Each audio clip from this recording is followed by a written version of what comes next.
মৌসুমী অক্ষরেখা সক্রিয় রয়েছে এবং গত দুদিন ধরে আকাশের মুখ ভার এবং যেভাবে দক্ষিণবঙ্গে ভারী বৃষ্টি হচ্ছে বিভিন্ন জায়গায়, আজ আবহাওয়া কেমন থাকবে সরাসরি যাব আমাদের প্রতিনিধি মফিজুল ইসলাম রয়েছেন আমাদের সঙ্গে। মফিজুল, জানার চেষ্টা করবো একেবারে বর্ষা প্রবেশ করতে না করতেই খেল দেখাতে শুরু করেছে। আজও কি দক্ষিণবঙ্গে এভাবে ভারী বৃষ্টি হবে? কেমন থাকছে ওয়েদার?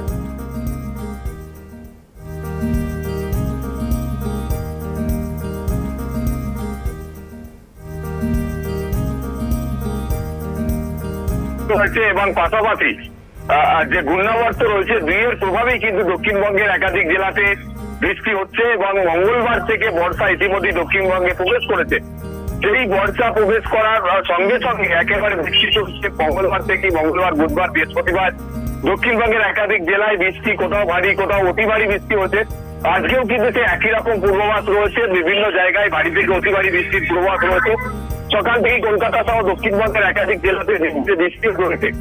কলকাতাও কিন্তু সকাল থেকে আকাশের মুখ ভার, সূর্যের দেখা মেলেনি। গত দুদিন যেভাবে সূর্য দেখা যাচ্ছে না, ঠিক একই রকম পরিস্থিতি আজকে সকাল থেকেও আমরা দেখছি। জায়গায় জায়গায় ঝিরঝিরে বৃষ্টি কিন্তু এখানে চলছে এবং পাশাপাশি দক্ষিণবঙ্গের বেশ কিছু জেলায়, বিশেষ করে গাঙ্গীয় উপকূলবর্তী জেলাগুলোতে ভারী থেকে অতি ভারী বৃষ্টির পূর্বাভাস রয়েছে আলিপুর আবহাওয়া দপ্তরের তরফ থেকে। ধন্যবাদ জানাই তোমায়।